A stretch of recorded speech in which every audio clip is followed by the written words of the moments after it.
Oh, how do you explain a gearhead? This goes back to 1975 or 76. I bought my first car, worked hard, got that first 1965 Chevelle, and began working on it, began dragging my sisters and brothers into it, and playing with it, working with it, and hot rodding it, and eventually was introduced to drag racing, and drag raced that car, and that just got me more and more involved in cars. Life took a different turn. Still needed to make a living, right? So we moved on to other things, and yet in the back of my mind, I was always playing with cars all of my life. I eventually came to the conclusion that I would really like to make a living doing that which I would normally do if I had a lot of money. And so pored over every hot rod magazine I could find or tech manual and just simply kept my eyes and ears open. And every day is a school day. And to this day, now I'm into it for 30 some odd years and I'm still learning. Every day is a school day. Well, perspective was grown out of it was some pretty deep soul searching. It was a time where I was working in a suit and tie situation where I was regional management Eastern Canada, and I was flying all over and doing what I did there. And we left that job, and I took my wife out to the States for a weekend, and we just disappeared for a few days, just to ponder and pray and discuss what's next. We had 13 options on the table, and the one that we ended up choosing, working on cars, was actually the least paying job. And at the time, we named it Perspective because we wanted to maintain perspective in our life as to what was important and what wasn't. And so the whole idea of maintaining perspective, lest we lose perspective, was born out of that weekend.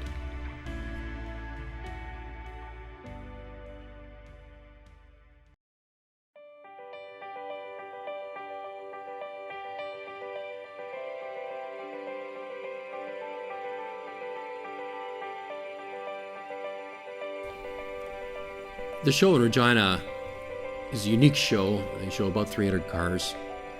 This bunch has been together for 50 years. Some of the charter members were there.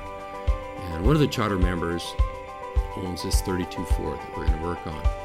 And so they asked us to assemble a team and do that job for them. And we assembled two main metalmen, myself, son Tim, and then two assistants, son Micah and friend Kyle.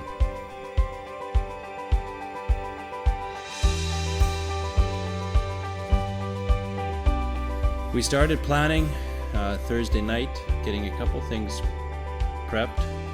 Started by measuring and calculating where we wanted to chop, and then making straight lines through the middle of the car and measuring and drawing out our cut lines and masking them up and cutting them.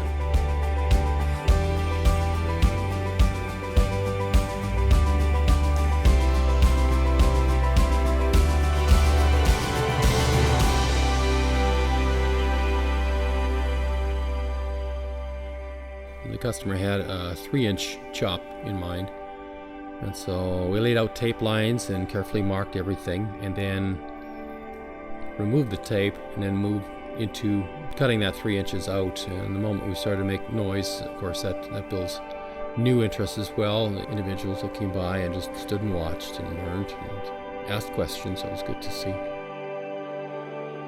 Many had seen a chop or some of the TV shows that are highlighting or sensationalizing our trade, but they'd never seen an actual chop and the process involved. Many were intrigued. Many stood and watched at length.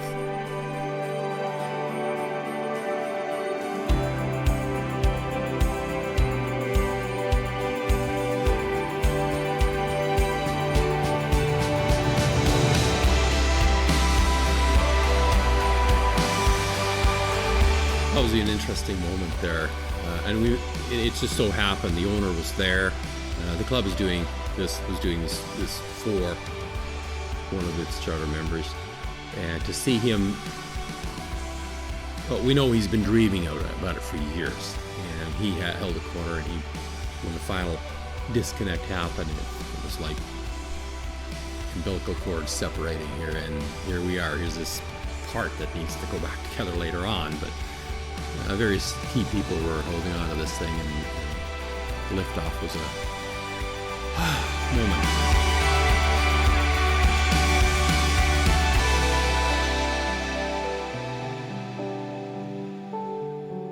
I think it was 4 or 5 times that we had it on and off, which in itself is amazing, because many a time on something like that, it's on and off 20, 30 times before it's right. We had it right very early in the game, where when we put it back together and the edges actually matched each other.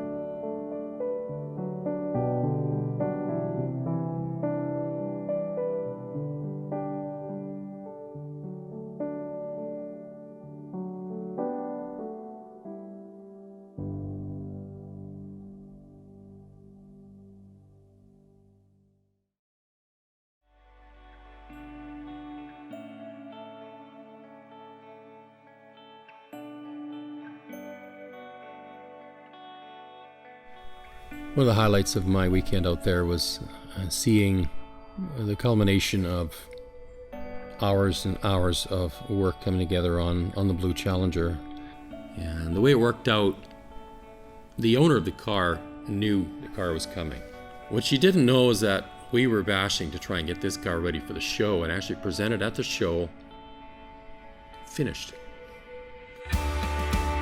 We had people tracking where she was. She and her dad came in the building. They were being tracked as they progressed through the show and came upon what appeared to be her car. And she said, "Dad, I think this is my car."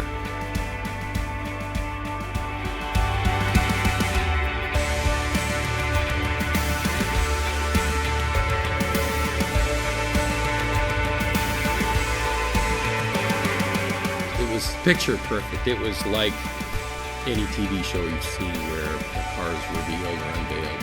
It was stellar. It was an epic moment.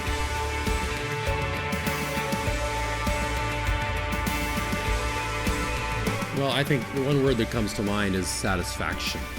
I mean, a lot of what we do is satisfaction. It's unique satisfaction. It's a gratifying thing to see a piece of junk come together to a very presentable rolling artwork, automotive artwork in a unique way.